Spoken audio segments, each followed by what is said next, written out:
Ako po si Miss Winnie at ito ang ating kwento. Friend, sure ka na ba dito? Parang nakakatakot naman ang lugar na to. Ano ka ba, friend? Huwag kang ampraning dyan. Mabait tong boylet ko. Yan din ang sinabi mo sa ibang mga naging lalaki mo, no? Tapos ano nangyari? Di ba wala rin? Pare-pareho lang naman sila. Ibahin mo to. Promise ko sa'yo, dito na tayo sasakses sa buhay. Ewan ko sa'yo, friend. Hindi na nagbagong script mo dyan sa mga lalaking yan. Isa pa ha, sino bang matinong babae ang pupunta sa ganito kaliblib na lugar? Kahit nga yung tricycle driver na sinakyan natin hindi pumapasok dito. Ikaw lang ang bukod tanging babae. Grabe ka. Malawak kasi ang lupain niya dito banda, kaya medyo malayo sa mga chismosa. Diyos ko girl, iba talaga ang feeling ko sa lugar na to Wag na lang kaya tayo tumuloy. Ano ka ba naman, Angel? Super lapit na ng bahay niya. Oh, ayan na pala siya Mabilis na kinawayan ng babae ang lalaking papalapit sa kanila. Nakasakay ito sa kuliglig. Hindi makitang mabuti ni Angel ang muka ng bagong nobyo ng kanyang kaibigan dahil natatakpan ng salakot ang kanyang muka. Napakunot ang noo ng babae nang masilayan ito ng malapitan ng lalaking noon pa lamang niya nakita. Matanda na ang lalaki. Pwede na yung tawaging tatay o hindi kaya ay lolo nilang dalawa. Parehong nag-aaral ang dalawa ng kursong nursing. Nasa 3 taon na ang mga ito, ngunit mas dumarami ang gastusin nila kaya naman napilitan ng mga ito na maghanap ng mayamang lalaking pwede nilang mahuthutan ng pera. Minsan lang yun gawin ni Angel, yung tipong walang-wala na siya maging ng kanyang pamilya. Kabaliktaran naman ang kanyang kaibigang si Karen. Wala na kasing nagpapaaral dito, kaya naman nung natuto itong mag-ayos ay inalam niya ang mga kiliti ng lalaki. Nabalik lang sa realidad ang babae nang marinig nito ang boses ng matandang lalaki. Kahit na kulubot na ang balat nito ay nakikitaan pa rin ang kakisigan ng matanda. Namula pa ang babae nang magtama ang mata ng dalawa. Kanina pa ba kayo? Oo, darling. Bakit ang tagal mo? Kita mo tong skin ko, namumula na dahil sa init. Pawis na rin ako. Bakit hindi mo kasi ako sinundo dun sa may labasan Kanina pa kami naghihintay. Pasensya na, sweetheart. Nagka-problema kasi bigla sa palayan Hindi ko na malayan ang oras. Brownout pa, kaya hindi kita natawagan. Pasensya ka na Ay, ano pa bang magagawa ko? Kung hindi lang kita mahal hindi ako maglalakad ng ganito kalayo, no? Kaya nga bilang pambawi, itong kuliglig ko ang ginamit ko para sunduin kita. Bakit yan? Ayaw naman kitang pasakayin sa kalabaw. Gusto mo ba yun? Yak, hindi no. Akala ko ba may kotse ka? Nasa talyer pa Hindi pa nababalik sa bahay. Pansamantala, ito na muna ang gagamitin natin. Ayos lang naman sa'yo, no? Hindi ito ang pinagkasunduan natin, baka nakakalimutan mo. Hindi ko naman nakakalimutan Ako ang bahala. Bukas na bukas, papakuha ko sa tao ko yung sasakyan. Ano pa ba ang magagawa ko? Tara na, ang init-init Siya nga pala. Sino yung kasama mo? Yan. Friend ko, si Angel. Nabanggit ko naman sa'yo na magdadala ako ng kaibigan, di ba? Oo. Sakay na kayo, sweetheart. Angel. Parang musika sa tenga ng babae ang pagsambit ng lalaki ng pangalan nito. Tinawag ba naman siyang my sweetheart, Angel? Alam niyang mali pero hindi niya mapigilang kiligin sa lalaking kanyang kaharap. Yumuko na lamang ito upang hindi makita ng kanyang kaibigan ang ngiti na nagbabadya sa kanyang mga labi. Masayang tinanaw ng mga ito ang malawak na palayan na pagmamayari ng lalaki. Maraming mga taniman doon na sinasabi ring pagmamayari nito. Tuwang-tuwa si Karen habang nakikinig sa kwento ng kanyang nobyo. Alam ni Angel kung ano ang iniisip nito. Tiyak na naka-jackpot ang kaibigan sa kasalukuyang lalaki nito. Nawala ang ngiti ng kanyang kaibigan nang tumigil sila sa bahay na gawa sa kawayan. Hindi yun kalakihan at makikitang lumang-luma na rin yun. Nandito na tayo. Ito ang simpleng tahanan ko. Pasok kayo. Pasok! Nauna ang lalaki sa pagpasok sa bahay habang ang dalawa ay nagbubulungan sa labas. Hindi maipinta ang mukha ni Karen nang maabutan nito ang bahay ng lalaki. Pucha, akala ko jackpot na. Bakit dito niya pa tayo pinatuloy? Anong akala niya sa akin? Chipipay? Girl, yung bunganga mo, baka marinig ka dyan at palayasin pa tayo. Malapit ng gumabi oh. Isa pa, malayo ang sakayan mula dito. Ayoko na ulit maglakad ng ganong kalayo ah. Naiirita ako. Ang inaasahan ko ay sasalubungin ako ng karangyaan tapos ganito pala. Pagod na nga ako. Pangit na bahay pa ang aabutan ko. Pucha. Oh, bakit hindi pa rin kayo pumapasok? Nagpapahangin lang kami dito sa labas. Papasok din kami maya-maya. Brandon ang pangalan ko. Hindi pala ako binabanggit sa'yo nitong darling ko? Nakalimutan ko yata. Nababanggit naman niya kasi na may nobyo siya pero hindi niya sinasabi sa akin ng ilang detalye ng relasyon niyo. Mabuti naman kung ganun. Karen, my sweetheart, bakit ka naman nakasimangot? May problema ba? Kung tungkol sa sasakyan yun, patawarin mo na ako. Bukas na bukas din. Papakuha ko yun. Wala akong problema. Tara na nga sa loob. Nagugutom na ako eh. Siguraduhin mong mabubusog ako dyan sa inihanda mo ah. Siguradong sigurado ako.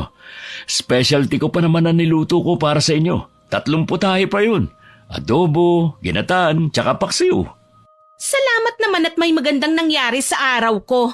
Tara na sa loob. Sige. Teka, ako na magdadala ng gamit nyo, Angel, sweetheart. Hindi pinansin ni Karen ang pag-aasikaso sa kanya ng lalaki. Taas noon itong pumasok sa loob ng bahay, samantalang si Angel naman ay napayukong kinikilig na nakasunod sa matandang lalaki. Nang masulyapan niya ang kabuuan ng bahay ay hindi naman yun ganon kasama. Maganda yun, malinis. Yun ang nakikita niyang tipikal na bahay kubo sa probinsya. Namataan niyang may matandang babaeng naghahanda ng pagkain sa mesa. Kanya itong nilapitan upang batiin, ngunit hindi pa ito nakakalapit ay inismiran lang siya nito tsaka umalis. Mabuti na lamang at hindi yun napansin ng kanyang kaibigan dahil tiyak na aawayin nito ang matandang babae. Akala ko mag-isa ka lang na nakatira dito. Sino yon?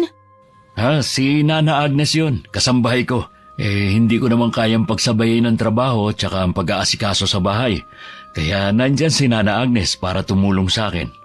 Baka mamaya niyan may relasyon na kayo ng matandang yan ha? Kumain na kayo, Brandon, bago pa lumamig ang mga yan. Sige. Ikaw, kumain ka na ba? Sabayan mo na kami. Wag na, kayo nang mauna. Sa kusina lang ako. Tawagin mo na lang ako kung may kailangan ka.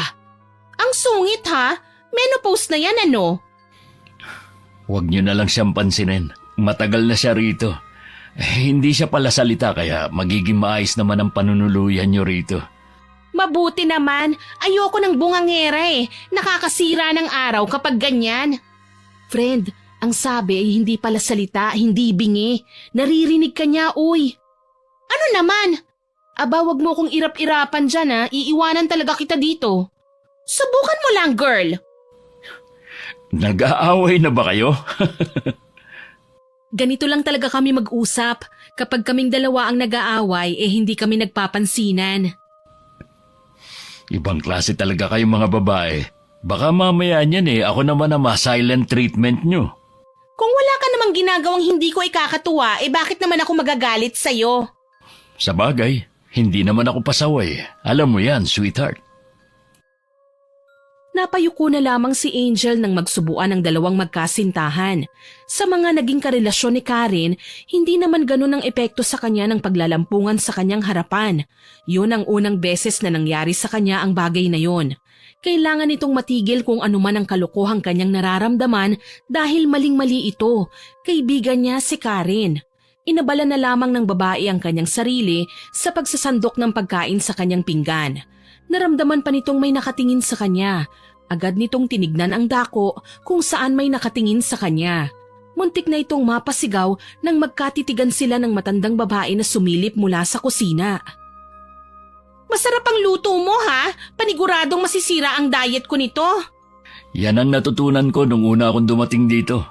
Actually, sila Agnes ang nagpakain sa akin yan. Nung nagustuhan ko, agad ako nagpaturo. Gusto mo rin bang matuto?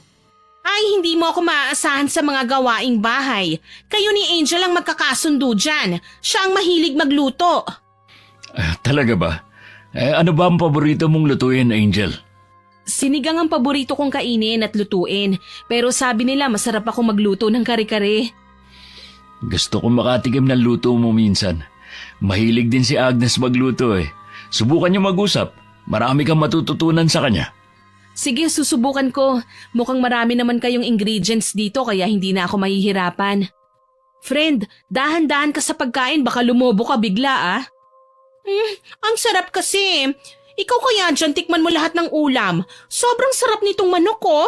Ngayon lang ako nakatikim ng ganitong luto. Manok? Hindi manok yan. Ano, baboy?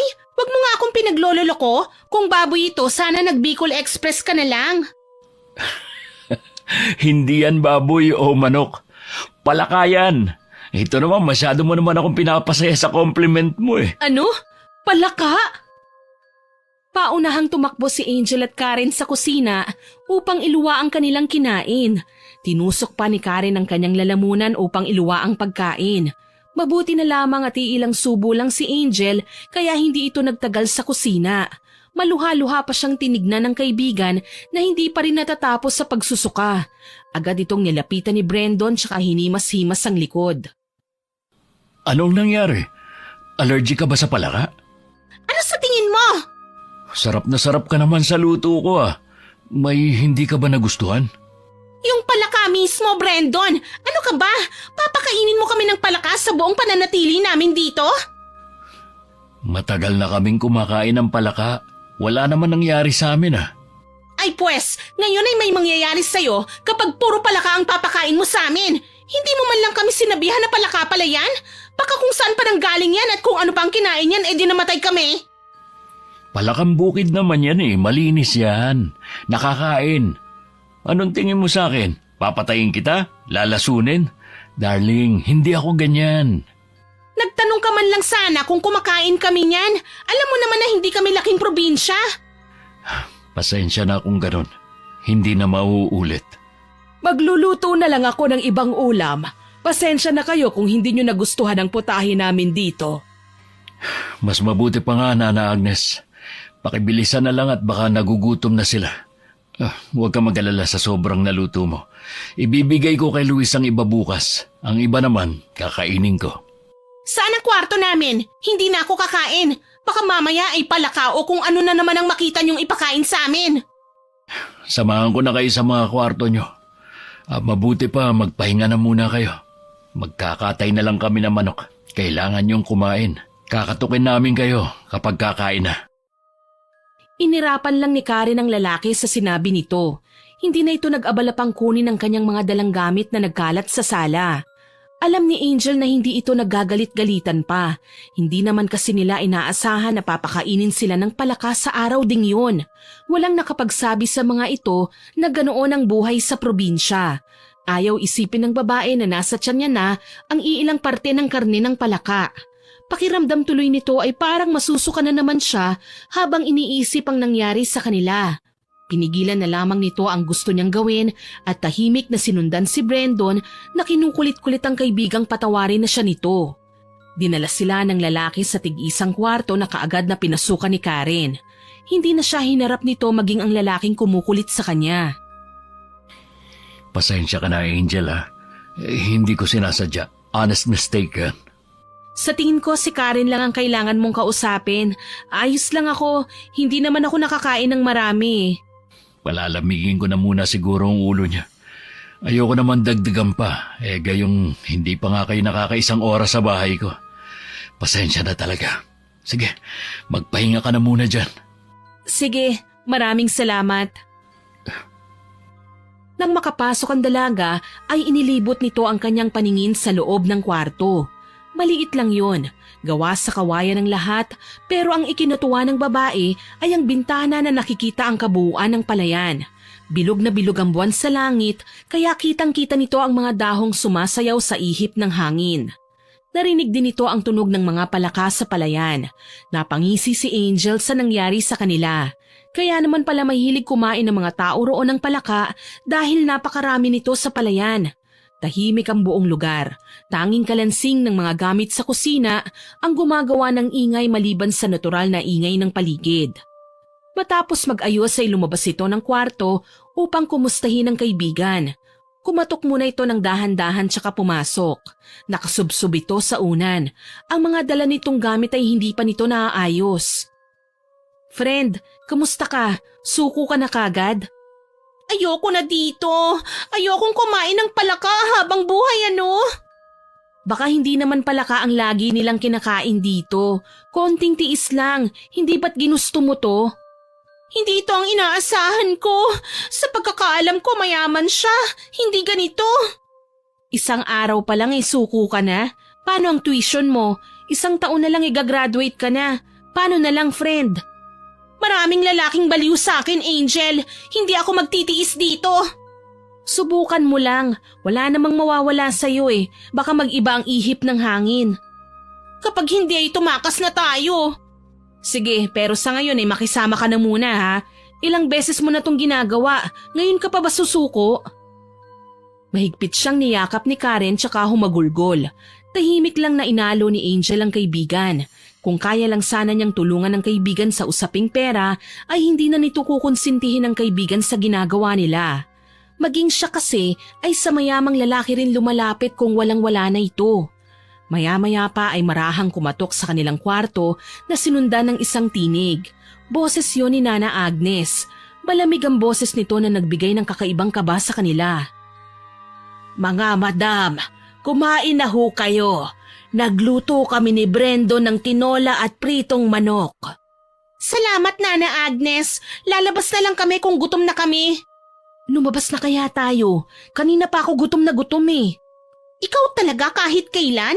Nag-iinarte nga lang ako Makisama ka na. Nag-abala pa silang magluto ulit Paano kapag palaka ulit ang ipakain sa atin? Ay bingi ka, friend. Ang sabi nga manok. Kaya halika na. Feeling ko kakainin na ng mga bulate ko sa katawan ko ang mga laman loob ko, no? Yak! Kadiri ka naman. Hindi ka ba nagpurga nung bata ka? Ang OA naman ang reaksyon mo. Tara na nga. Wala nang nagawa ang kanyang kaibigan nang kaladkarin niya ito sa kusina. Tahimik lang si Brendon at Nana Agnes na naghahanda ng pagkain sa mesa. Tinignan sila ng mga ito tsaka tipid ng umiti. Hindi gaya noong unang masilayan nila ang pagkain ay nakakasiguro na nga ang mga itong manok nga ang kanilang ulam sa gabing yon. Ang palaka namang inihanda para sa kanila ay maganang nilantakan ni Brendon. Inihiwalay na nito sa kanila yon para hindi nila makain. Hindi na pinansin ni Angel ang maganang mukha ng dalawang matanda. Gaya ng ginawa ni Karen ay pinagtuunan na lamang nito ang pansin ng kanilang kinakain. Natapos ang hapunan niyo na busog ang dalawa. Mabuti naman at naubos niyo ang inihanda ni Nana Agnes.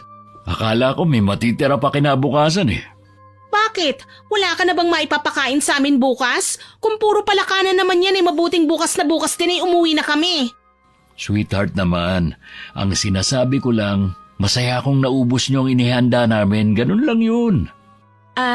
Brendon, salamat sa inyo ni Nana Agnes Busog na busog kami sa kinain namin Hindi nyo na itatanong paborito ni Karen ang niluto nyo. Ikaw naman, nagpaliwanag ka pa talaga? Labas na muna ako, magpapahangin lang. Tutulungan ko muna si Nana Agnes dito, wala din kasi akong magawa Kung gano'n naman pala, ako na sasama sa'yo sa labas, sweetheart. Nana Agnes, ikaw nang bahala kay Angel, Tumangulang ang matanda at saka tumalikod na ang mga ito sa kanila. Hindi umiimik ang matanda habang naglilinis ang mga ito ng hapag. Si Angel nang umako na maghuhugas ng kanilang pinagkainan. Hindi na tumutol ang matanda. Nag-unat-unat ito habang hinihintay siyang matapos. Pagkatapos mag-ayos ay lalabas na sana ito upang magpahangin pero hindi na ito tumuloy dahil nakita niyang nagyayakapan ng dalawa sa labas. Napansin nito ang matanda na sumulyap sandali sa labas tsaka dire-diretsyong lumabas ng hindi man lang pinapansin ng mga taong naroon. Saan pupunta yun? May sarili siyang bahay na malapit lang dito. Uuwi na siya sa bahay niya. Bakit mo pa pinapauwi ng ganitong oras? Baka ano pang mangyari sa kanya? Bakit hindi mo na lang dito patirahin para hindi na kayo mahirapan pang dalawa? Huwag kang mag-alala. Matagal niya na itong ginagawa, kaya alam niya na ang pasikot-sikot dito. Sinundan ng tingin ni Angel ang matandang tila ba naglaho na lang na parang bula sa dilim. Hindi na nito inabala pa ang sarili sa kanyang mga napansin ng gabing yun.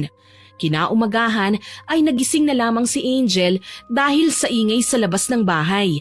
Boses yun ng lalaki na paulit-ulit na tumatawag sa pangalan ni Brandon. Bossing! Brandon! Nana Agnes! Yuhu! Ano nga atin? Kanina ka pa sigaw na sigaw dyan. Bossing! Bossing! Mukhang napasarap ang tulog mo ah. Hindi kita nakita sa bukid kanina. May importanteng ginagawa lang. Sus! Kahit naabala ka pa, may oras ka pa rin pumunta sa bukid. Ito ang unang beses na hindi ka nakapunta dun ah. Gaano ba ka-importante yan? Lumabas si Angel sa kwarto. Naabutan niya ang kanyang kaibigan na nakabihis na at bagong ligo. Gaya ng kinaugalian na ni Karen, ay taas noo itong lumabas ng bahay. Inayos-ayos pa nito ang kanyang buhok, tsaka maharot na inaangkla nito ang kanyang kamay sa braso ni Brandon. Napailing na lamang si Angel sa ginawa ng kaibigan. Sinundan niya na lamang ito sa labas upang makisama sa mga taong naroon. Doon na nito nakitang mabuti ang pagmumukha ng lalaking kausap ng matanda. Matangkad ito, may magandang mga mata na tila ba nangungusap kung ito ay tumingin. Gwapo siya kung titignang mabuti. Ang magkabilang dimples niya ay mas lalong nagpagwapo sa kanya. Ang problema lang, madungis ito. Hindi siya ang tipo ni Angel lalong-lalo ng kaibigan nito. Ang gusto nila ay mayayaman at malinis. Kung yumaman lang siguro ang lalaki, baka nagkandarapa pa ang mga ito sa kanya. Ibinalik ni Angel ang kanyang tingin sa kaibigan na noon ay halatang masyadong nagpapapansin sa mga lalaking naroon. Honey, sino yan? Si Luis. Nagtatrabaho siya sa bukid ko. Ilang taong ko na rin siyang katiwala sa mga manukang ko rito. Maaasahan yan. Naks naman, bossing! Kaya pala hindi ka pumunta sa bukid dahil lumalab life ka na. Hindi lang isa kundi dalawa pa. Ikaw naman. Anong akala mo sa akin? Manloloko? Maniwala sa'yo? Siraulo ka talaga. Ito nga pala si Karen, nobya ko. Sweetheart, si Luis. Hello, nice to meet you. Nice to meet you din, madam. Galing pumili ni bossing ah. Aba, dapat lang. Siya nga pala, pang-ilan ako sa nadalang babae ng amo mo? Wala namang dinadalang kung sino yan dito. Ikaw ang bukod tanging nadala niya. Sa pagkakaalam ko ha. Apat, ano to Brandon?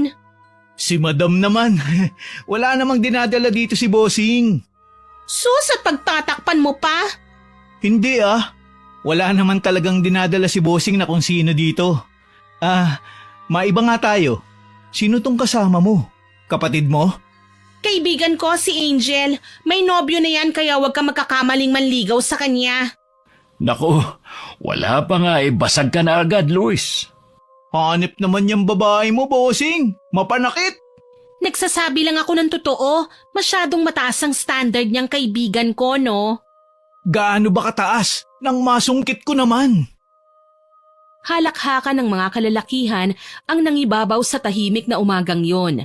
Paunahan sa pag-irap ang dalawang babae na naroon dahil pagalingan ng mga lalaki ng kanilang mga hirit. Matapos magbiruan ay napagdesisyonan na lamang ng mga ito na magpunta sa palayan. Alam ni Angel na malawak na ang sakop ng mga lupain ni Brandon. Papasok pa lamang ng hasyendang yun ay nakikitaan na ng iba't ibang pananim ngunit hindi nito akalain na may ikalalaki pa pala yun.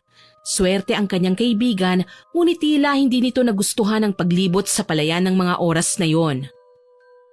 Malapit na ba tayo sa sinasabi mong kubo? Ang layo-layo na ng nilakad natin. Ang lawak-lawak ng palayan. Napakainit eh. Malawak talaga tong palayan ko. Ilang ektarya din ang pagmamayari ng pamilya namin pero ayaw nila magtrabaho dito. Nakitaan ko ng potensyal ang lupa.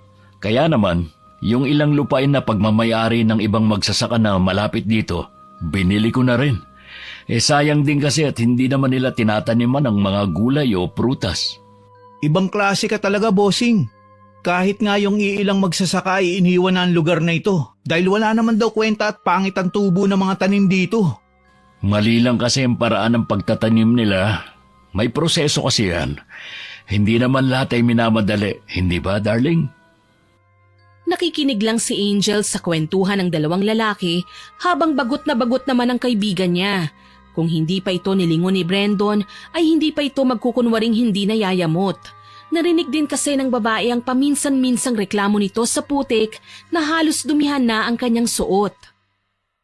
Mukhang malayo ang nasa isip mo ah. Nagugutom ka na ba? Gusto mo, kargahin kita? Ipagluluto kita ng paborito mo. Ah, oo! Napairap na lamang si Angel nang marinig niya ang tanong na yon mula kay Brandon.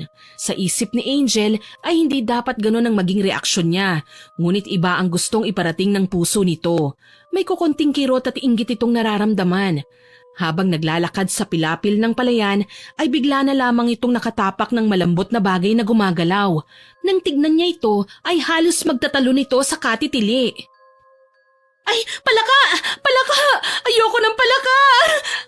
Palaka, ilayo niyo sa akin yan! Sus, ang arte mo naman. Ang sarap niyan lalo na kung adobo sa gata. Eh di ikaw ang kumain. Walang nagbabawal sa'yo, no? Bakit ayaw mo sa palaka? Bakit gusto mo ng palaka? Dahil masarap to. O baka dahil kamukha mo sila? Kokak! Kokak! Dahil sa inis ay pinagtatampal ni Angel si Luis na nang-aasar sa kanya. Kahit gaano kalakas ang pagtampal nito sa kanya ay tinawanan lamang siya ng lalaki. Ganun ang naging tagpo sa araw na yon. Kung hindi lang siya tinawag ni Brandon upang utusan ay hindi ito titigil sa pang-aasar sa kanya. Mukhang nagkakamabutihan kayo ni Luisa. Yak, manahimik ka nga dyan. Yamot na yamot nga ako dun sa kanya eh. Walang tigil sa pangungulit. Diyan yan nagsisimula. Nakuha ka ba ni Miguel dahil dyan? Angel ang pangalan mo pero demonyo yung bunganga mo. Bakit Karen? Natatakot ka bang marinig ni Brandon at iwan ka niya bigla? Huwag mo akong simulan, Angel.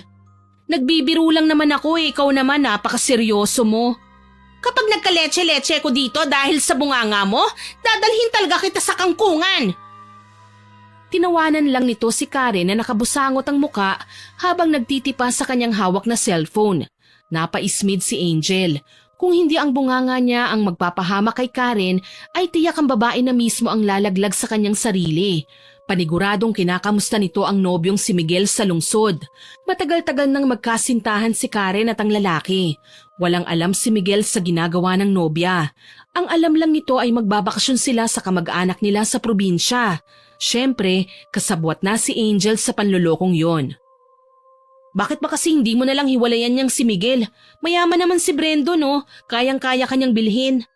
Kahit gaano pa kayaman ang lalaking yon, kung hindi naman siya si Miguel ay wag na lang. Alam mo naman kung anong pinunta natin dito. Pwes ayusin mo ang kalokohang to, Karen.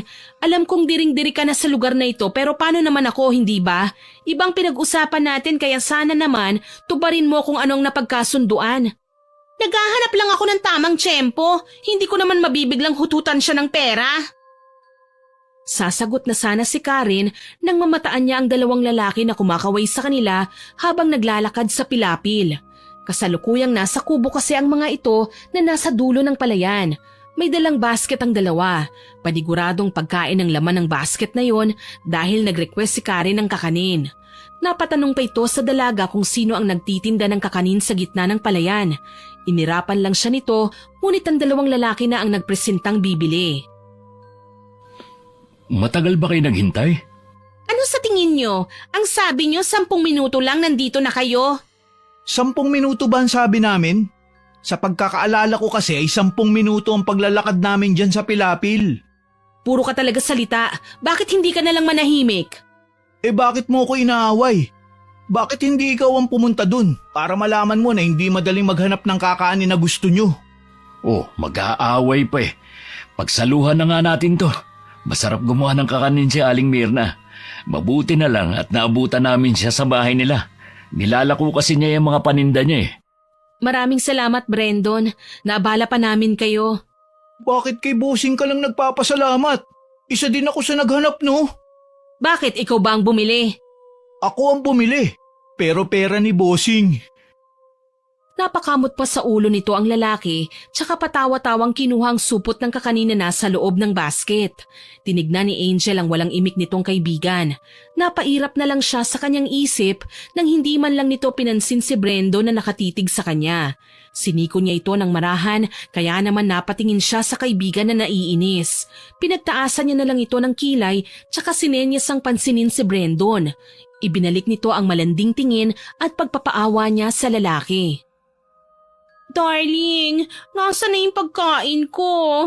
Kanina pa ako gutom na gutom habang naghihintay sa'yo. Hindi mo man lang sinabi na malayo pala ang kubo na sinasabi mo. Mukha kasing abala ka. Akala ko hindi mo na ako papansinin eh. Gusto mo ba ng banana Q o palitaw? Ano ka ba? Nangangamusta lang kasi ang mga magulang ko kaya naman nireplyan ko na.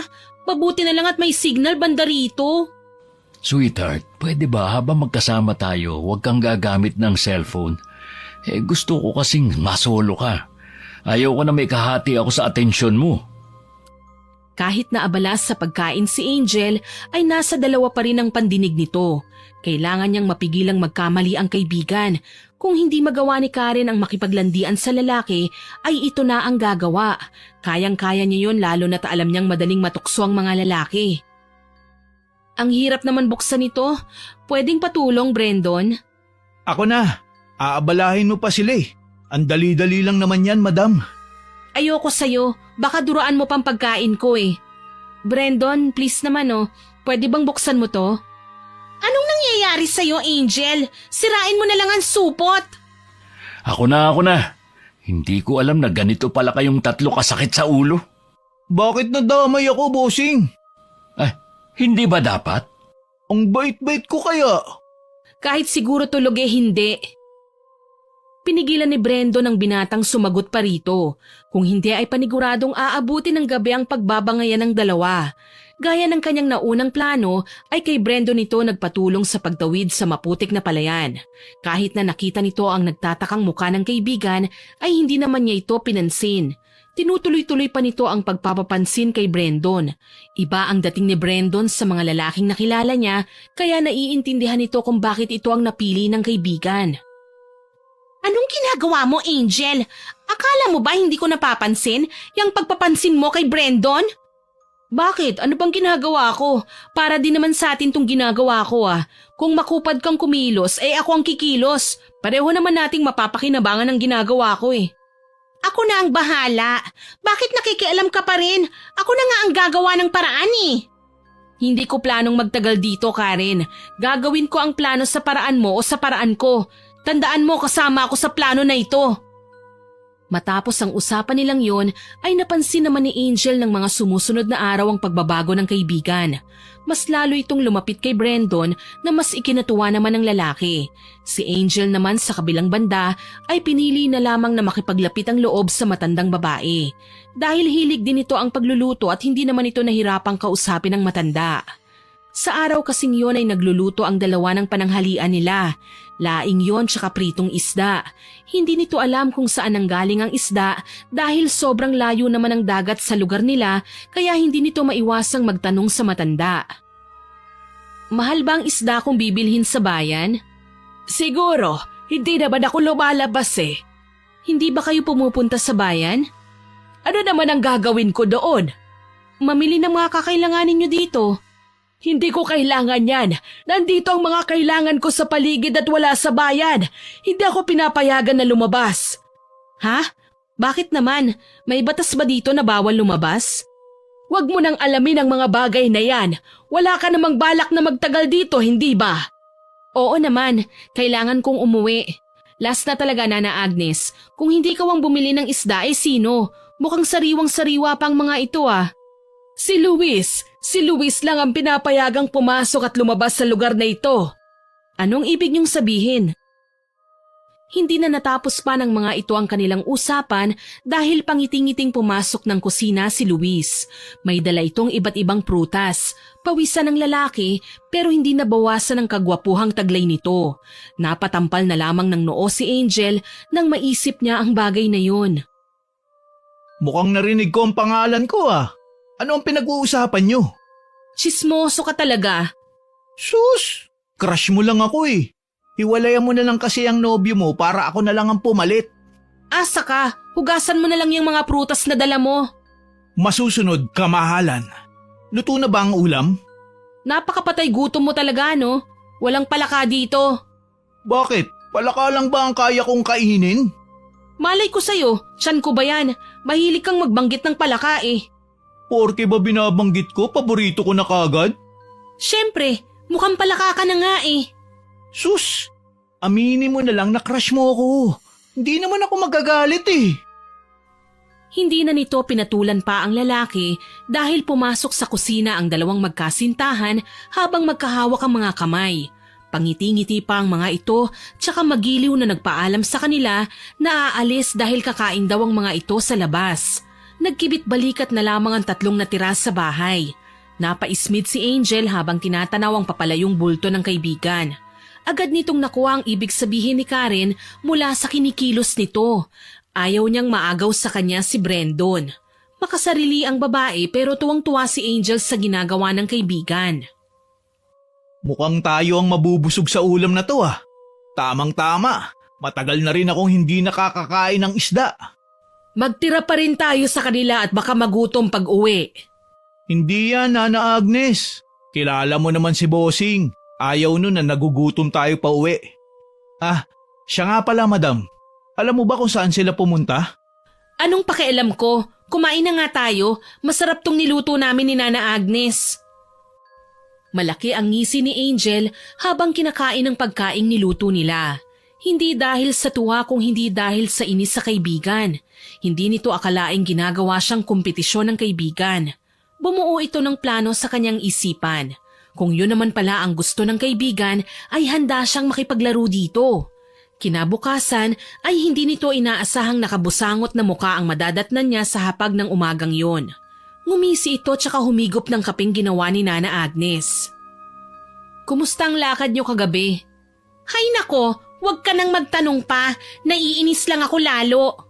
Bakit? Hindi ba't nag-date kayo? Ang inaasahan kong bungad mo nakangiti ka ngayon. Oh, ano ang nakita mo? Nakangiti ba? Masaya ba ako? Wala bang isda dito? Mag-iisang linggo na rin akong kumakain ng manok at gulay. Nauumay na ako. Hindi na mapigilan ni Angel ang hindi humalakhak habang tinitignan niya ang yamot na mukha ng kaibigan. Tinolang manok na naman kasi ang ulam ng araw na yon. Sakto pang dumating ang makulit na si Luis, kaya naman halos pagsakloban nito ng langit at lupa. Wala namang isda sa bukid. Eh di maghanap kayo, wala bang isda sa bayan? Gulay na lang ang kainin natin, masustansya pa. Sa pagkakaalam ko may tinitindang isda sa palengke, Bossing. Nakabili nga kami kahapon ng... Ayun naman pala eh di bumili kayo o baka wala kayong pambili, ako na lang ang lalabas para bumili. Si Luis na ang bahala dyan, hindi ba Luis? Copy that, Bossing. Sasama na ako kay Luis, may gusto rin akong bilhin eh. Wag na, tulungan mo na lang si Nana Agnes dito sa loob ng bahay. Teka lang ha, ang usapan magbabakasyon lang kami dito. Bakit ginawa niyo naman yatang katulong si Angel? Sige na nga, ako nang bahala dito. Sa susunod na lang ako pupunta sa bayan. Okay naman pala kay Angel eh di wala ng problema. Nginitian nito si Brandon ng matamis. Ilang segundo pa ang tinginan ng dalawa. Ang babae na ang nagbawi ng tingin tsaka dumiretso na ito sa kusina. Ang buong akala niya ay mahihirapan siyang agawin si Brandon kay Karen pero mukhang mapapadali ang pag-alis niya sa lugar. Isang gabi, habang abala ang mga tao sa bahay sa paggawa ng kani-kanilang ginagawa, ay nagdesisyon si Angel na tumakas upang magpahangin. Hindi pa nito gaanong nalibot ang lugar kaya naman sinubukan nitong puntahan ang bahay ng matandang sinasabi ni Brandon. Hindi pa ito tuluyang nakakalayo sa bahay ay may bigla na lamang yumakap sa likod ni Angel. Magpupumiglas na sana ito nang maamoy niya ang pamilyar na amoy ng lalaki. Sweetheart, saan ka pupunta? Brandon, hindi ako si Karen. Alam ko naman. No ngayon, hindi ba kita pwedeng yakapin? Alam ko namang gusto mo din ako kaya huwag ka na mag-inarte pa. Brandon, bitiwan mo ko. Baka makita tayo ni Karen. Gusto mo ba ako, Angel? Ha? Oo at hindi lang ang sagot. Kung hindi mo ako gusto, bibitaw na ako sa'yo. Kung gusto mo rin ako, di tayo na. Hindi akong tipo ng taong nagpapatagal ng mga bagay-bagay. Paano si Karen? Naramdaman nito ang pagbitiw sa kanya ng lalaki. Masyadong mabilis ang mga pangyayari. Ang buong akala nito ay aayawan na siya ni Brandon. Pinaharap siya ng lalaki. Hinalikan siya nito sa noo, sa ilong at ang pinakahuli ay sa labi. Nanlaki ang kanyang mga mata sa ginawa nito. Hindi malalaman ni Karen kung hindi natin sasabihin. Kung gusto mo naman, handa akong hiwalayan siya. Magsabi ka lang. Huwag na muna. Ayokong mabigla siya. Ibig sabihin tayo na? Paano pala ang nobyo mo sa lungsod? Wala akong nobyo. Huwag kang mag-alala. Pero sabi ni Karen noon kay Luis meron daw. Hindi bale. Hindi na mahalaga yun ngayon. Ang dapat natin pagtuunan ng pansin, yung tayo. Masaya akong akin ka na. Ako rin, Brandon. Ang akin lang sana wala akong kahati sa'yo. Mahal na mahal kita. Huwag kang mag-alala. Gagawa ako ng paraan para maging iyo ko ng buong buo. Ayokong mag-away kami ni Karen. Hindi pa ako handang malaman niyang tungkol sa atin. Bumalik ka na sa kwarto niyo. Baka hinahanap ka na niya. Na magiging kwarto mo. Konting tiis na lang. Iyong-iyo na ako. Bago siya iwanan ni Brandon, ay nagtanim muna ito ng munting halik sa kanyang mga labi. Napakunot ng noo ang babae habang sinusundan ng tingin ng lalaki. Masyadong mabilis ang pangyayari. Hindi niya magawang maging masaya dahil nalilito pa rin ito sa mga nangyayari. Sa sobrang bilis ay mukhang mali. May nararamdaman itong kakaiba, ngunit pinagsawalang bahala na lamang ng babae ang lahat. Ang mahalaga ay kung ano ang napatunayan niya at naagaw niya. Masaya siyang bumalik sa bahay, ngunit hindi pa ito tuluyang nakakalapit ay sinalubong na siya ng matalim na tingin ng matandang babae. Galit na galit itong lumapit sa kanya. Palingon-lingon pa ito na para bang takot na takot siyang may makakita sa kanila. Habang may oras ka pa'y umalis ka na rito! Ano ang ibig mong sabihin? Umalis ka na! Ayoko! Bakit mo ba ako pinagsasabihan? Ano bang kailangan mo? Maling-mali na ngang pumunta kayo rito. Maling naging kasintahan ni Karen si Brandon. Tapos ngayon ay dadagdag ka pa sa pagkakamaling yun? Umalis ka na! Kung gusto mo pang makita ang mga mahal mo sa buhay ay umalis ka na! Naguguluhang tinignan ni Angel ang matandang may kakaibang kaba sa kanyang mga mata. Hindi maintindihan ng babae ang ikinagalit nito o kung nag-aalala ba ito para sa kanya. Sa palagay ng babae ay may alam itong hindi nila alam kaya ganun na lamang ang reaksyon niya. Magkahalong kaba at pagkasabik ang nararamdaman ni Angel. Gusto nitong malaman kung ano man ang misteryong bumabalot sa loob ng bahay na yon. Kinabukasan, maagang nagising ang babae. Hindi nito nakita ang kaibigan o maging si Brandon.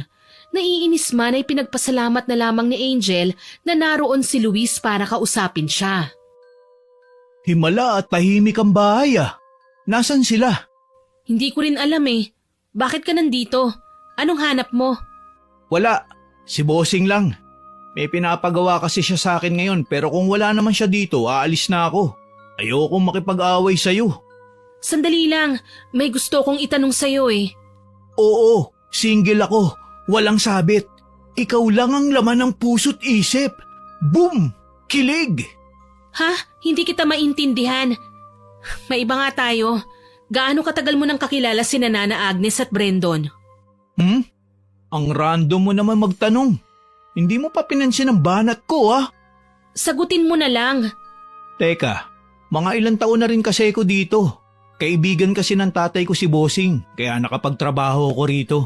Sa pagkakaalam ko kay Nana Agnes, simula noon pa man ay dito na siya nakatira. So, nasa na mga magulang ni Brandon? Wala ba siyang mga kapatid? Bakit dito talaga siya nagtayo ng bahay? Ang layo-layo nito sa bayan eh. Hinay-hinay sa pagtatanong. Bukang interesado ka sa buhay nila. Gusto ko lang malaman kung anong klaseng taong mapapangsawa ng kaibigan ko. Ayoko naman siyang mapunta sa maling tao, ano? Sa bagay may punto ka. Actually, wala naman akong alam talaga sa buhay ni Bossing eh. Ayokong makailam pero sa pagkakaalam ko, maganda na ang buhay nila sa lungsod. Mayaman, marami pang negosyo. Sa katunayan nga, doktor ang kapatid na babae ni Bossing. Bali, 3 silang magkakapatid. Pangalawa si Bossing. Yung panganay nila nasa ibang bansa na. May apo na nga yun eh. Kung mayaman naman pala sila, bakit nandito si Brandon? Bakit? Anong problema sa pagiging magsasaka? Mayaman naman siya.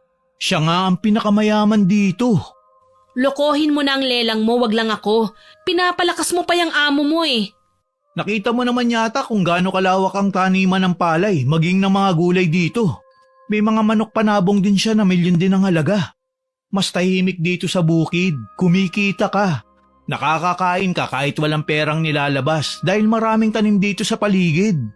Wala ba siyang bisyo, babae, sugal, pinagbabawal na gamot? Hindi ko naman obligasyon pang alamin ang mga bagay na yan eh. Nagtatrabaho lang ako sa bukid niya. Ang suplado mo naman, bakit hindi mo na lang kasi sagutin ang tanong ko eh? Kung ako na lang kasi sanang sagutin mo eh. Nandidiring tinignan ni Angel ang lalaki ng harap-harapan. Hindi niya kayang magpanggap pa sa lalaki. Wala na siyang kailangan pa rito, kaya naman malakas ang loob niyang tarayan ng lalaki. Nakarinig ang mga ito ng ingay mula sa kanilang likuran. Nang lingunin nila yon, ay agad nagtama ang mata ni Brandon at Angel. Kumunot pa ang noo ng lalaki na para bang hindi nito nagustuhan ang kanyang narinig ng mga sandaling yon. Kasama niya si Karen na nakaangkla pa sa kanyang braso. Mukhang seryoso usapan nyo. OMG! Kayo na ba? Bakit hindi mo sinabi kaagad? Isyo ka ha, nag-uusap lang kami ng buhay dito sa bukid. Kaya nga, dapat nga itong si Karen ang makarinig nun eh. Dahil nagsasama na naman kayo ni Bossing. Bukid lang ba talaga ang pinag-uusapan nyo? Oo naman, Bossing. Ano ba dapat? Ewan ko. Baka nagliligawan na kayo dyan. Umami na kasi kayo. Tayo-tayo lang naman ang nandito eh. Ngumisi si Karen sa kanya. Alam na alam nitong nangaasar lang ang kaibigan niya dahil alam na nito ang pinaplano niyang pag-agaw kay Brandon. Ang hindi alam ng babae ay nakuha na niya ito nang hindi niya alam. Mabuti na lamang na mataan niya ang matandang katulong na maraming dala kaya agad niya itong nilapitan upang tulungan. Tulungan ko na po kayo dyan. Mukhang marami kayong lulutuin ah. Nakabili kami ng isda. May gulay din na nakuha sa taniman. Marami tayong lulutuin ngayon. Ano po ang gagawin ko dito sa isda? Hugasan mo tsaka kaliskisan. Magsisigang tayo. Ayos! Sinigang! My favorite! Tumulong ka din dyan. Hindi ka hari dito para pagsilbihan ano? Masusunod, mahal na Reyna. Hindi na pinansin pa ng babae ang kakaibang tingin na pinukol sa kanya ni Brandon. Kung ano man ang gusto nitong sabihin ay wala na siyang pakialam pa sa mga oras na yun. Hindi naman nagtagal ay natapos din naman nila kagad ang kanilang niluto dahil sa marami ang nagtulong-tulong para magluto. Maghuhugas na sana ito ng mga ginamit nila sa pagluluto nang hilahin siya bigla ng kaibigan tsaka binulungan. Mamaya na yan. Mag-usap muna tayo, dali. Ano naman ang pag-uusapan natin? Bakit madaling-madali ka? Siyempre ayokong may makarinig sa pag-uusapan natin. Dali na! Ano ba ang pag-uusapan natin? Hindi ba't sinabi kong 2 linggo lang tayo rito? Oo, bakit? May problema ba? Kung gusto mong maunang umuwi ay hindi kita pipigilan. Nalaman ko kasing sobrang yaman ni Brandon. Kailangang mapasa akin ang kayamanan niya. Kaya gagawin ko ang lahat para makuha ko yon. Akala ko ba huhututan mo lang siya ng pera para sa tuition fee mo? Palay nang lumalapit sa manok. Alam kong malaki na ang makukuha natin kung sakaling manghingi ako. Pero friend, pera na ito. Hindi pipitsuging lalaki ang nahanap ko. Ano? Anong masasabi mo? Sasamahan na lang kita dito. Baka mapano ka pa. Sana makuha mo kagad yan bago ang enrollment natin. Hindi mo yata ako naiintindihan eh. Ang sinasabi ko sa'yo ay pakakasalan ko na si Brandon. Pipikutin. Naririnig mo bang sinasabi mo? Oo, pinag-isipan kong mabuti ito. Bakit pa ako mag-aaral kung may handa namang buhayin ako, hindi ba? Teka, paano si Miguel? Yan nga ang dahilan kung bakit nagdesisyon akong magpabuntis na lang. Nakipag-break siya sa akin dahil may nakilala daw siyang babae o whatever. Kesa naman magpa-broken hearted ako, mas mabuting pagtuunan ko na lang ng pansin ng ginto, hindi ba? Baka naguguluhan ka lang. Huwag ka namang padalos-dalos. Alam ko ang ginagawa ko. Kaya ikaw, itigil mo na yung ginagawa mo kay Brandon. Nakikita kita. Alam kong inaakit mo siya. Tinignan niyang mabuti ang kaibigan kung nagbibiro ba ito. Ngunit ang seryosong mukha lang nito ang sumalubong sa tingin niya. Napabuntong hininga siya. Sa ilang araw na hindi sila gaanong nag-uusap ay parang bigla na lamang niyang hindi nakilala ang kaibigang ilang taon niya ring kasama. Hindi nakaalis sa kinatatayuan nito si Angel kahit na ilang minuto buhat nang iwan siya ng kaibigan sa kusina. Isang mahinang tapik ang nagpagising kay Angel. Dumadagundong ang lakas ng tibok ng puso nito nang dahil sa gulat. Habol niya ang kanyang hiningang napalingon sa tumapik sa kanya. Hindi pa rin ba kayo aalis sa lugar na ito? Bakit ba gustong-gusto mo kaming umalis, Nana? May nagawa ba kaming hindi mo nagustuhan? Bulag ka ba? Pinaglalaruan lang kayo. Pinaglalaruan, Nino. Nana Agnes, luto na ba ang ulam? Nagugutom na ako eh. Bukas na bukas ay umalis ka na kung ayaw ng kaibigan mo. Hindi ka dapat pang pumunta dito. Patapos na.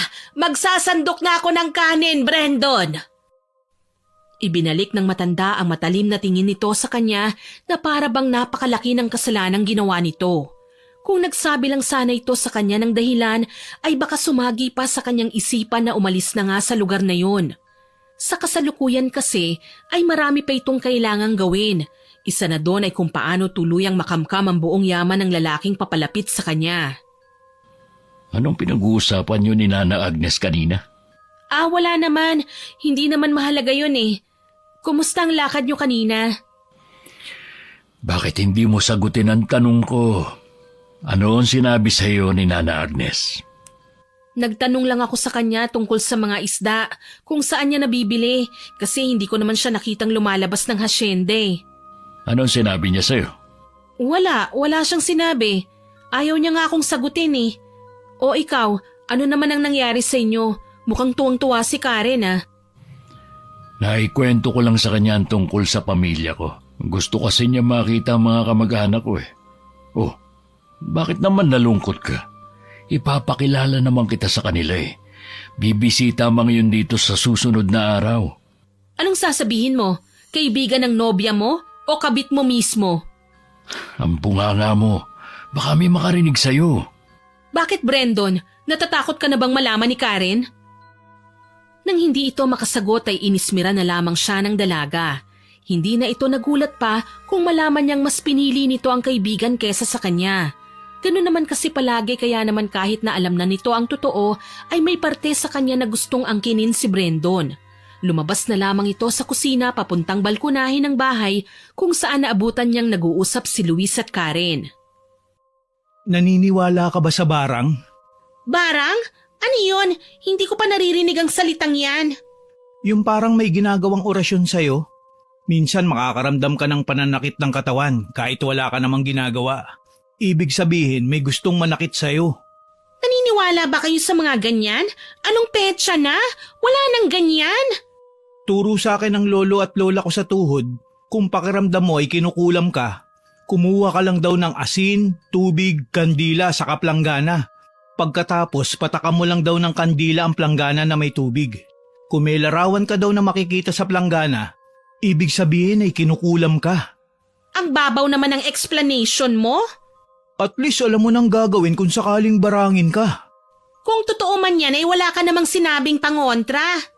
Ay, girl, nandyan ka na pala. Kinakarir mo na ang pagiging katulong, ha? Kawawa naman kasi si Nana Agnes kung hahayaan ko lang siyang maglutong mag-isa. Kakain na. Sinundan nila ang tahimik na si Brandon. Noong nando na sila sa hapag ay napansin nitong may nakahanda ng pagkain. Maganang kumain ng mga ito dahil sa bagong lutong ulam. Tuwang-tuwa si Karen dahil sa loob ng ilang araw nila sa lugar na yon ay ngayon pa lamang sila makakakain ng isda. Naunang natapos kumain si Angel. Wala siya sa mood dahil sa sinabi ng lalaki sa kanya.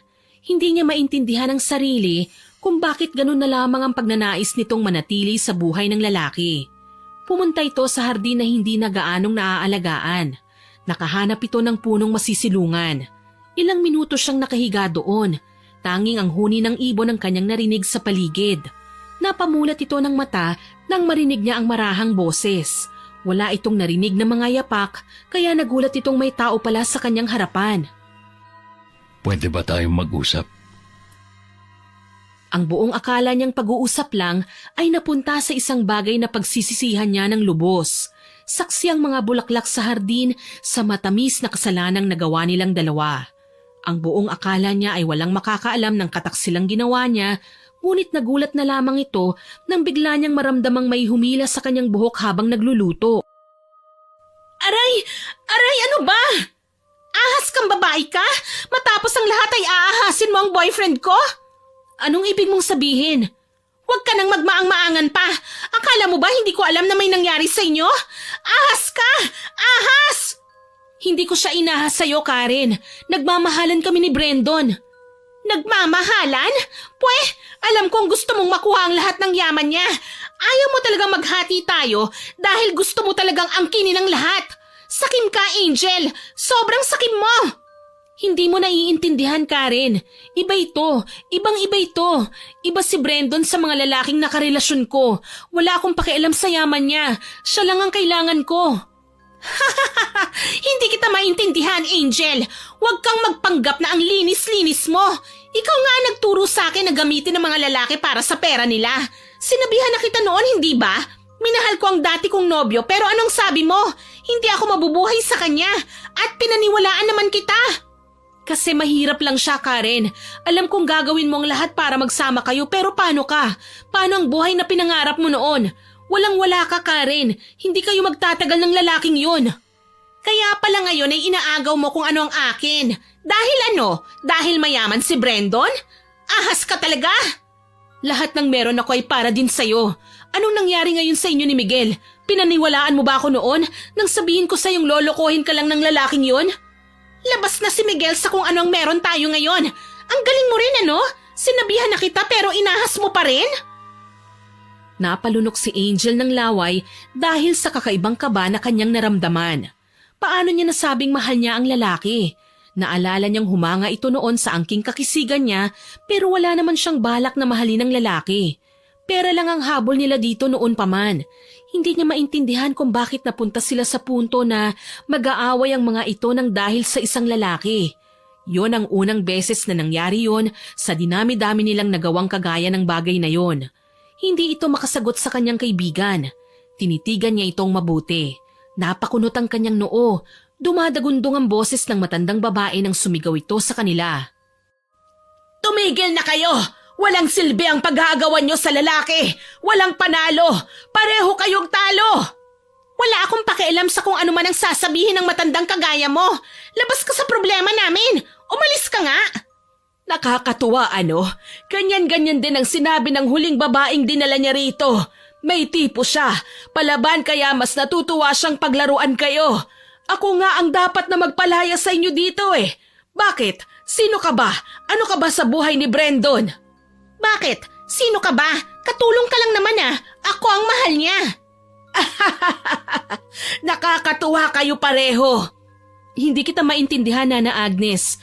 Ang sinabi niya ay si Karen lang ang unang babaeng dinala niya rito. Yan ba ang sinabi niya sa'yo? Ay, oo nga pala. Naniwala ka naman. Naniwala naman kayo. Hindi ako manghuhula. Diretsuhin mo na nga ako. Bakit hindi mo tanungin si Brandon? Napangisi pa ang matandang babae bago niya iwan ang mga ito. Kinagabihan ay agad na kinumpronta ni Karen si Brandon na noon ay kararating lang galing sa bukid. Anong sinasabi ni Nana Agnes na hindi lang ako ang dinala mong babae rito? Ikaw naman, huwag ka nga nagpapapaniwala kay Agnes. Matanda na yun, kung ano-ano na mga sinasabi. Baka nga may relasyon kayo eh. Ilang taon lang siya. Ilang taon lang ang agwat niyo kaya wag mo akong pinaglololoko. Sabihin mo sa akin ang totoo. May ibang babae ka ba? Malakas na nagdabog si Brandon at nagmumumura. Nabigla ang mga ito nang biglang nabasag ang basong hawak nito. Tinawag nito ang pangalan ni Nana Agnes tsaka lumabas ng bahay. Tahimik na sumunod ang matandang babae rito tsaka naglaho sila sa kawalan. Nang makaalis ang mga ito, pumasok na sila sa kani-kanilang kwarto na walang imikan. Kinabukasan, wala siyang nadatnang almusal maging ang matandang babae na abalang nag-aayos ng hapag. Si Angel na lamang ang nagkusang magluto ng kanilang almusal. Magandang umaga! Uy, bakit ang tahimik ng bahay? Nasaan si Nana Agnes? Malay ko, baka nagtana na yun. May asim pa pala si Nana Agnes? Ikaw ang mas nakakakilala sa kanya. Kayo ang matagal na magkasama eh. Hindi naman lumalabas ng bahay si Nana Agnes eh. Bakit ba hindi mo alam? Ang dami mong hindi alam sa lugar na to ah. Hindi ko naman buhay yan eh. Gaya ng sabi ko ay magsasaka lang ako rito. Akin lahat ng trabaho sa bukid. Sa tingin mo ba may oras pa ako mga elam sa buhay ng iba? Sinamantala ni Angel na walang tao sa bahay kaya naisipan niyang ayain ang lalaki papuntang bayan. Matagal na siyang hindi nakakalabas sa lugar. Sigurado naman itong hindi siya mapapagalitan kung sakaling malaman ni Brendon na lumabas ito. May alam ka ba na ilang impormasyon sa lugar na to? Paulit-ulit naman tayo, madam eh. Wala nga. Kung anong sinabi ko sa'yo ay yun na yun. Ano ba yan? Paano kung masamang tao na pala ang amo mo? Eh di pati ikaw nadamay dahil wala kang alam. Huwag ka nga mag-isip ng ganyan. Teka nga, sigurado ka na ba sa desisyon mo? Baka mahuli tayo ni Busing. Ayaw ko mawalan ng trabaho. Hindi ka naman tatanggalin yan sa trabaho dahil lang gusto kong lumabas ng bahay. Bakit ba ako ang kinakabahan sa paglabas mo? Ang praning mo naman, hindi naman tayo magtatagal eh. Isa pa, hindi ako preso, bakit naman ako pagbabawalang lumabas? Ikaw ba, hindi ka ba lumalabas sa malawak na lupaing ito? Bihira lang akong payagang lumabas kung may pinapagawa sa akin. Nagkibit balikat lang ang dalaga. Malayo ang nilakad ng mga ito. Hindi nila ginamit ang sasakyan ng lalaki dahil ayaw nilang mahuli kahit na wala naman silang ginagawang masama. Nang makalabas ng tuluyan ay doon na lamang siya nakahinga ng maluwag. Masaya itong nakakita ng ibang tao. Marami siyang pinuntahan kahit na limitado lang ang oras na binigay sa kanya ni Luis. Tuwang-tuwa ito habang papauwi ng bahay. Kung ano ang kanyang iniwan ay ganun rin ang kanyang naabutan.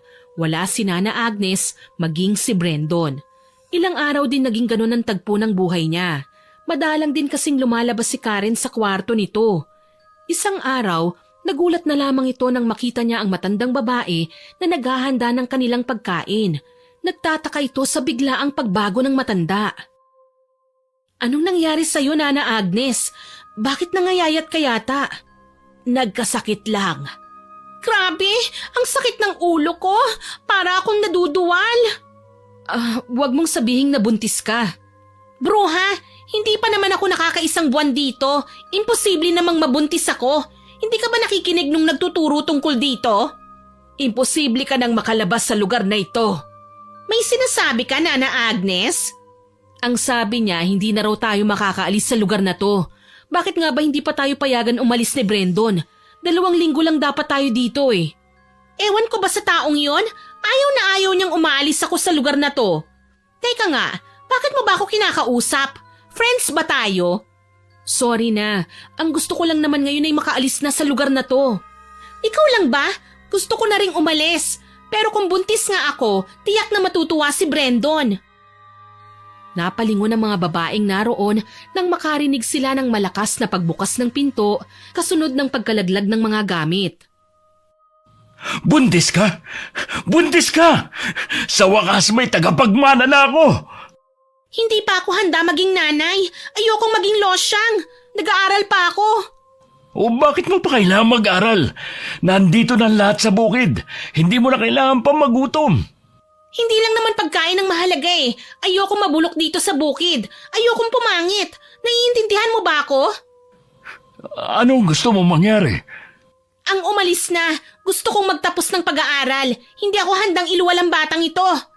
Karen, kahit na anong mangyari, wag na wag mong ipalalaglag ang bata. Ako ang bahala sa pag-aaral mo. Akin ang bata. Bakit ba gustong-gusto mong magkaanak? Pwede namang ipalaglag to pagkatapos gumawa na lang ng bago. Mamili ka. Bubuhayin mo ang bata o aalis kang walang buhay sa lugar na ito? Pinagbabantaan mo ba ako? Hindi. Pinagsasabihan lang kita. Sa oras na may galawin ka sa katawan mo, nang hindi ko pinahihintulutan, alam mo na ang mangyayari. Nakaramdam ng kaba si Angel sa narinig nito mula kay Brandon. Alam nitong kay Karen niya sinabi yon, ngunit para na ring banta sa kanya ang sinabi nito. Doon na ito nagduda kung mali ba ang ginawa nila na pumunta nga sa lugar na yon. Ngumisi pa ang lalaki tsaka tinapik ang balikat ni Nana Agnes. Niyaya nitong makipag-inuman kay Luis na agad namang pinaunlakan ng binata. Nang makaalis ay agad itong nag-ayos ng kanyang mga gamit. Aalis na ako dito, Karen. Baka hinahanap na ako sa amin eh. Hindi ba't ikaw lang naman ang gusto ni Brandon? Huwag mo akong iwan dito, Angel. Hindi ko kakayanin. Bakit hindi mo kakayanin? Nandito na ang lahat ng kailangan mo. Mayaman ang lalaking nahanap mo, hindi ba? Hindi naman habang buhay ay nakabuntot ako sa'yo. Paano ang tuition mo? Ang perang pampagamot sa lolo mo? Paano yun? Ako na ang bahala doon. Hindi ko na gusto ang nangyayari dito. Putya, ang sakit ng tiyan ko. Baka dahil sa palaka? Che, nagbibiro ka pa. Halos manginig sa sakit si Angel. May kung anong puwersang pumipigil sa kanyang umalis sa lugar na yon. Hawak nito ang kanyang tiyan habang habol ang kanyang hininga. Napahawak ito sa mesa bilang suporta. Halos umikot na ang kanyang paningin dahil sa sakit. Hindi na nito pinansin ang lalaking lasing na pumasok mula sa kusina. Kung ano man ang ininom nito ay agad na nagpalasing sa kanya at wala na siyang pakialam. Ang gusto niya lang ay matapos na ang sakit na kanyang nararamdaman. Matagal ko na kayong sinabihan. Dapat noon pa lang ay umalis na kayo. Hindi na kayo makakaalis sa lugar na ito kahit kailan. Si Nana talaga nanakot pa. Kumuha ka na lang dyan ng langis. Baka may nakain na hindi maganda si Angel. Bukas pa naman yata ang alis nito at baka mapurnada pa. Mapupurnada talaga yan lalo na at pati siya ay nakuha na rin ni Brandon. Naku, Nana Agnes, matanda ka na talaga. Pati mga ganyan ay sinasabi mo pa. Anong mangyayari sa akin, Nana Agnes? Ayoko na rito. Ayoko na. Natatakot na ako. Dapat naisip mo na yan noon bago ka magpagalaw kay Brandon. Nana, hindi siya si Karen. Ibang nobya ni Bossing. Alam ko ang sinasabi ko, Luis. Bakit hindi mo tanungin si Angel? Sabihin mong nagsisinungaling lang si Nana Agnes, Angel. Sabihin mo. Isang beses lang nangyari yun. Hindi ko sinasadya. Anong hindi mo sinasadya? Bumukaka ka pero hindi mo sinasadya. Ano yun? Bakit ko ba kailangan magpaliwanag sa'yo? Sino ka ba? Tila ba natauhan ng lalaki dahil sa sinabi nito. Napatikhim siya tsaka nag-aalalang tumingin sa matandang babae. May gusto itong sabihin pero hindi na niya tinuloy. Naluluha siyang napatingin sa kaibigan na maging ito ay hindi na rin alam ang gagawin. Kung totoong may laman nga ang tiyan niya ay pareho silang hindi makakalabas sa lugar na yun. Naiiyak siyang lumapit sa matanda. Ayoko nito, Nana Agnes! Ano ang gusto mong gawin? Ipalalaglag ko siya. May alam ka bang hilot dito? Anong klaseng tao ka? Ginusto mo yan pagkatapos ay tatakbuhan mo lang? Gawa siya mula sa isang kasalanan. Hindi na dapat pang mabuhay ang sanggol na ito. Mas masahol ka pa sa hayop, Angel. Sabihin mo na ang gusto mong sabihin, pero hindi ko hahayaang mabuhay siya sa mundong ito. Mas pipiliin kong mabuhay na sinisingil ang konsensya kesa naman makita kong nahihirapan ang sanggol na ito. Pag-isipan mong mabuti, Angel. Kaya siyang buhayin ni Brandon. Naguguluhan ka lang. Galit. Pag-isipan mo yang mabuti. Kahit na anong pigil ni Luis ay buo na ang desisyon ng dalaga. Kailangan niyang maipalaglag ang bata sa lalong madaling panahon. Hanggat hindi yun alam ni Brandon ay makakaalis pa siya sa lugar na yun. Dahil sa pagpupumilit niya sa matandang babae ay wala na itong ginawa kundi ang sumuko. Tinanong pa nito kung gusto ni Karen na ipalaglag ngunit agad na tumanggi ang babae. Kung ano man ang rason ng kaibigan ay wala itong pakialam sa mga oras na yon. Kailangan niya munang iligtas ang kanyang sarili. Bilisan mo, Angel, habang wala pa si Brandon! Alam kong gusto mo akong tulungan, Nana Agnes. Ang ipinagtataka ko lang kung bakit parang noon pa man ay gusto mo na kaming umalis dito. Hindi basta-basta ang pinasok nyo. Madaling pumasok pero mahirap lumabas. Mamaya ko na ipapaliwanag sa'yo. Palingon-lingon pa ito sa paligid tsaka mahigpit na hinigit nito ang kamay ng dalaga. Dinala siya ng matandang babae sa isang hindi pamilyar na daan. Pumasok ito sa gubat, ngunit wala itong makitang daan. Sinabi ng matandang nakarating na sila ngunit walang makitang bahay o kubo ang babae. Masyadong madilim ang lugar na yon. Wala siya halos makita. Anong sinasabi mong nandito na tayo? Sumunod ka na lang. Huwag kang gagawa ng ingay. Maraming halamang natatabunan ng kanilang pinasukan. Namangha si Angel sa kanyang nakita. Hindi mahahalatang may daan doon dahil sa kapal ng halaman. Nang tuluyan na silang makapasok, ay doon lamang nito napansin na munting kubo ang kanilang pinasukan. Nagsindi ng kandila ang matanda, tsaka pinahiga ito sa isang lumang papag. Gamit ang mumunting liwanag ay mabilis ang kilos ng matanda. Hinugasan nitong maigi ang mga gunting at ibang parapernalya na naroon sa isang sulok. Nang matapos ito ay may iniabot sa kanyang tela na nirolyong maigi. Kahit na anong mangyari, wag na wag kang gagawa ng ingay. Aray! Aray! Ayoko na! Hindi pa ako nagsisimula. Wag kang OA. Inumin mo itong nasa baso. Lason ba yan? Pampalaglag yan. Mapait nga lang pero pwede na. Dapat ay 1 linggo mo pang iinumin yan pero dahil nagmamadali ka, ay tinaasan ko na ang gamot na pinatak ko dyan. Sa tingin ko naman ay dugo pa lang ang nasa sinapupunan mo, kaya madali pa yang makukuha. Yan yata ang pinakamahaba mong sinabi, Nana Agnes. Nagsasalita ka naman pala eh. Wala na tayong oras. Bilisan mo na. Ubusin mo na yung iniinom mo. Pikit matang nilagok ni Angel ang basong may gamot. Sa sobrang pait nun ay halos masuka na ito. Kung hindi lang siya inaalalayan ng matanda sa pag-inom, ay baka naisukan na niya ang lahat ng yun. Nakaramdam siya ng paghihilab ng tiyan. Tatayo na sana ito upang magsuka, ngunit pinahiga siya ng matanda. Tiisin mo ang sakit. 1 beses lang mangyari ito kaya lakasan mo ang loob mo. Kung inaakala niyong tagapagmana ng mga ari-arian niya ang habol sa inyo ni Brandon, doon kayo nagkakamali. Hindi kayo naka-jackpot. Si Brandon ang naka-jackpot sa inyo. Bakit gustong-gusto niyang magkaanak? Dahil gusto niya ng tagapagmana bilang isang mambabarang. Si Brandon na lang ang natitira sa angka nila bilang isang mambabarang.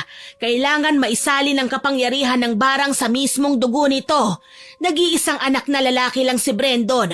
Mas makapangyarihan ng barang sa mga anak na lalaki. Pero kung walang anak na lalaki, pwede rin naman ang anak na babae. Basta't kadugo niya mismo. Akala ko'y naka-jackpot na si Karen. Barang lang pala.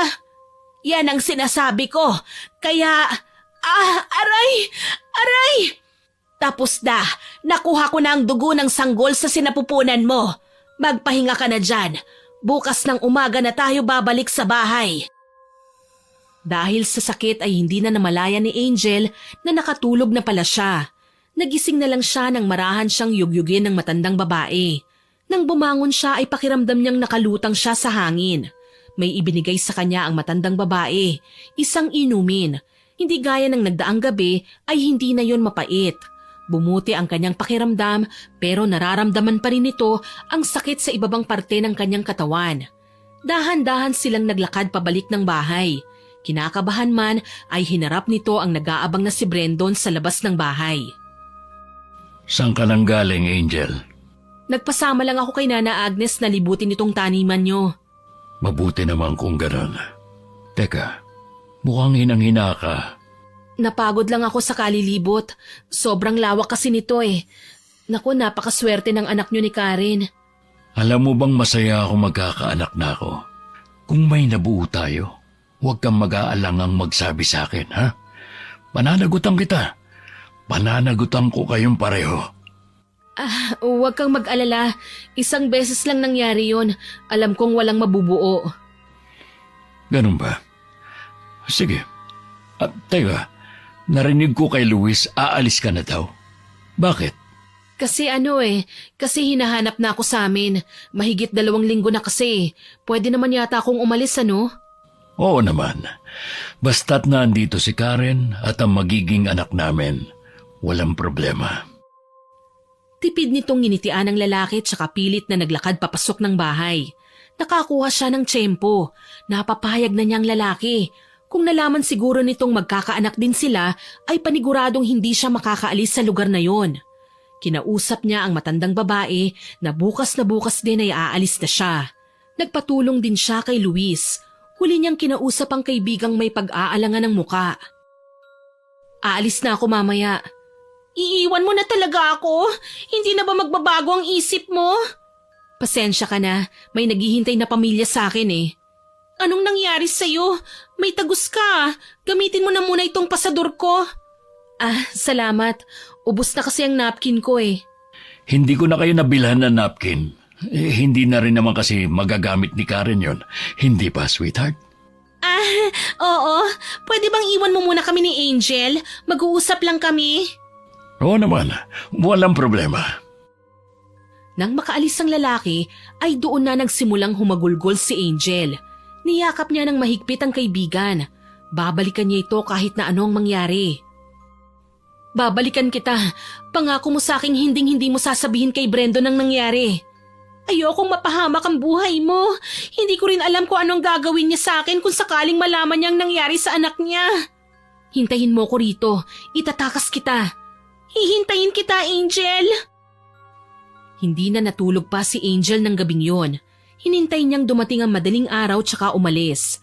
Hinang-hina ang babaeng sumakay sa kotse. Gumising ang mga kasama nito sa bahay ng umaga ring yon upang tanawin siyang paalis. Nilapitan siya ng matanda at saka iniabot ang bag na may lamang gamit nito. Binulungan siya nitong dumiretso sa kaibigan niyang albularyo. Sinabi nitong nalaman ni Brandon ang ginawa nila kaya naman hindi makakapayag ang lalaking makaalis siya ng lugar na yon ng buhay. Nagtaasan ng balahibo ng dalaga dahil sa takot. Mahigpit na ibinilin ng matanda na kahit na anong mangyari ay huwag itong magpapahalatang may nalaman.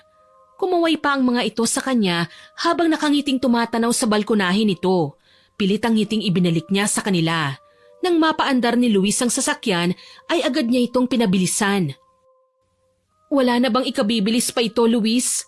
Bakit ba nagmamadali ka? Makakaalis ka naman ng boy sa lugar na ito eh. Sana nga ay mabuhay pa ako. Anong pinagsasabi mo? Pumunta tayo sa Sitio Yawan. May naghihintay sa akin doon. Kahit na nalilito ang lalaki, ay sinunod na lamang nito ang sinabi niya. Gaya ng sabi ng matandang babae, ay may sumundo sa kanyang isang may edad na lalaki. Hindi ito nagkakalayo sa edad ni Brandon. Tipid siya nitong tinanguhan tsaka kinuha ang mga gamit nito at inalalayan. Nagbili ng matandang lalaki kay Luis na sabihing nakatawid na ito. Pinagmasdang mabuti ni Angel ang lalaking tila naging sunod-sunuran sa matandang lalaki. Umalis itong tulala. Gabi na nang makarating si Angel sa tinutuluyan nito. Nabigla pa siya nang makita niyang naroon ang matandang babae. Inaapoy siya ng lagnat kaya hindi pa siya pwedeng umalis sa lugar na yon. Salamat sa tulong mo, Jose. Kumusta na ang pakiramdam mo, Angel? Inaapoy ako kanina ng lagnat, pero ngayon medyo maayos na rin ang pakiramdam ko, Nana Agnes. Normal yan sa mga nagpapalaglag. Sana lang ay hindi ka maimpeksyon sa mga ginamit ko para matanggal ang bata sa sinapupunan mo. Maging malakas ka, Angel. Kailangan mong maiuwi si Karen. Nana Agnes, anong ginagawa mo dito? Akala ko po ba hindi kayo nakakalabas ng bahay? Luis, akala ko ay... Akala mo ay makokontrol ako ni Mang Jose gaya ng pagkontrol niya sa ibang tauhan ni Brandon, hindi ba? Huwag po kayong mag-alala, Nana. Alam ko nangyayari sa loob ng bahay na yun. Tutulong ako sa inyo, lalong-lalo na sa'yo. Hindi na mahalaga pa ang bagay na yon. Matanda na ako. Wala akong mauuwian. Ang mahalaga ay ang 2 batang napadpad dito. Nabulabog ang tahimik na gabing yon nang bigla na lamang namatay ang lahat ng kandila sa loob ng kubo. Nakaramdam ang mga ito ng pagyanig ng bahay. Agad na kumilos ang matandang lalaki tsaka nag-usal ng kakaibang dasal. Ang napakalaking kandila na nasa altar ang tanging nakasinding kandila. Malakas man ang pagyanig ay hindi nagpatinag ang matanda. Sinabayan siya ng dasal ni Nana Agnes habang dahan-dahang sinisindihan ang iilang kandilang namatay. Dala ko na ang kailangan natin para makontra ang sumpa ng barang. Nandito ang lahat maging ang sarili niyang dugo. Nanginginig na napatingin si Angel sa hawak na tela ni Nana Agnes. Yun ang dugong nakuha sa kanya ng nagdaang gabi. Malakas ang pintig ng dibdib nito. Hindi niya alam kung mapagkakatiwalaan ang matandang nasa harapan niya. Huwag kang mag-alala, hindi kami kaaway. Matagal na naming gustong putulin ang sumpa ng barang. Gusto na naming mabuhay ng payapa. Habang nandito siya ay hindi namin magagawa yon. Pasensya ka na kung hindi ko kagad nasabi sa'yo yon. Si Nana Agnes ang unang asawa ni Brandon. Hindi sila magkaanak kaya naman gumawa ng paraan ng lalaking yun para makuha ang gusto niya. Ibig sabihin ay walang legal sa aming dalawa ni Karen? Pareho kaming kabit ng mambabarang? Hindi ko alam kung paano mo nalaman ang mga yan, Luis. Pero totoo ang lahat ng nalaman nyo. Ilang beses nang nagtangkang bumuntis ng iba't ibang babae si Brandon. Ngunit halos lahat ng nadala niya ay hindi magkaanak o hindi kaya ay iba ang nakabuntis sa kanila. Kung matalo natin si Brandon sa gabing ito, ay umalis na kayo. Kaya rin siya nananatiling matikas at medyo may kabataan pa ay dahil yun sa kapangyarihang itim na angkin niya. Hindi makagalaw ang babae sa narinig nito mula sa matanda, ngunit mas pinili na lamang nitong sumunod sa kanya. Nanood ito sa ginawa nilang orasyon. Nagtulong-tulong ang dalawang matanda sa paggawa ng ritual na may kasamang dasal. Ilang sandali pa ay natahimik ang buong lugar. Agad nitong inutusan si Luis na sunduin si Karen sa bahay nila Brandon, dala ang anting-anting bilang proteksyon. Hindi nagtagal, nakabalik itong dala ang kaibigang naguguluhan. Anong nangyari kay Brandon? Bakit bigla na lang siyang nagmukhang matanda? Bakit bigla siyang natumba? Yun ang tunay na wangis niya. Sa bukang liwayway ay umalis na kayo. Tungkol sa anak na nasa sinapupunan mo, pwede mong ipalaglag siya rito o... Hindi ko siya ipalalaglag. Anak ko ito. Sige, ako na ang bahalang magpadala ng pera para dyan. Para sa lahat ng gagastusin. Ayokong manganib pa ang buhay niyo. Dumating ang bukang liwayway at nagsimula ng bumiyahe ang dalawa. Tahimik nilang binaybay ang kahabaan ng palayang minsang pagmamayari ni Brandon. Tinignan ni Angel ang kaibigang hawak ang kanyang tiyan. Kung naging matapang lang sana si Angel, ay baka ganun din ang ginawa niya. Ngunit hindi pa ito handa sa responsibilidad. Tama nang samahan na lang niya ang kaibigan. Tama na ang pagkakamaling nagawa nila. Gamit ang pera at kayamanang binigay ni Nana Agnes, ay nagsimula muli ang dalawa sa buhay na tinahak nila. Nagpatuloy sa pag-aaral si Angel, samantalang nagdesisyon si Karen na alagaan ang anak habang nagnenegosyo. Marami silang natutunan at isa na dito ay ang huwag magsamantala ng lalaki at pag-interesan ng yaman na meron sila. Sana po ay nagustuhan niyo ang ibinahagi kong kwento. Ngayon naman, oras na para sa ating shoutout. Shoutout po kina Mama Alisa Suwalog, Mark Tana, Mary Jane Suwalog, Renz Lalien, Trisha Mariel Suwalog at JP Suwalog.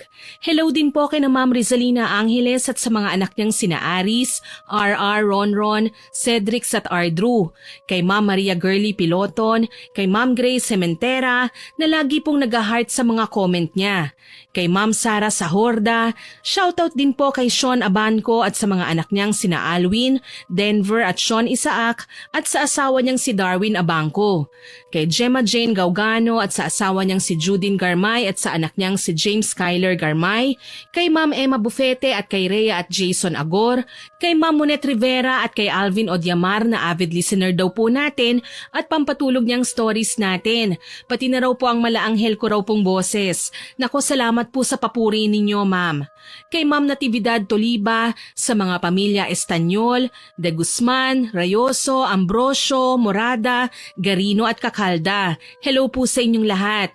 Shoutout din po kay Amanda Joyce Page from Angeles City, kay Jocelyn Gores, sa Cooper family pati na kay JR at May from San Rafael, Bulacan, kay Chris Lawrence Villanueva at sa asawa niyang si Ronald Belsa Bahado at anak niyang si Adrian Bahado, kay Josil Oblad, kay Ma'am Rowena Melchor, kay Ma'am Jennifer Juan at kay Kuya Potsky na nag-congratulate po sa atin dahil na-reach na natin ang 50,000 subscribers.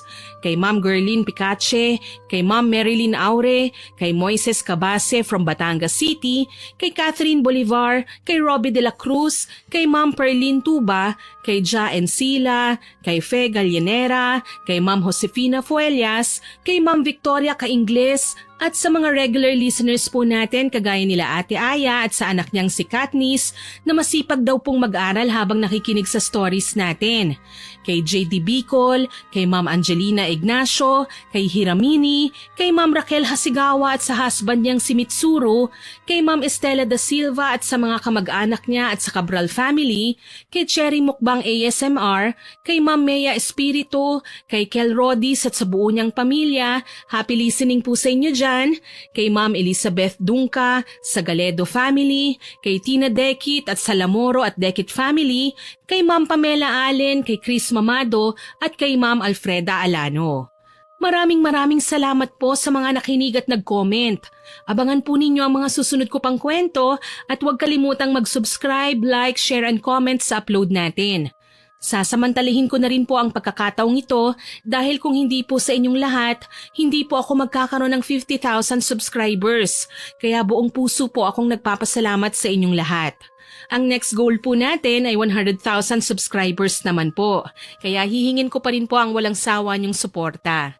Muli, ako po si Miss Winnie na nagpapasalamat sa inyong pakikinig.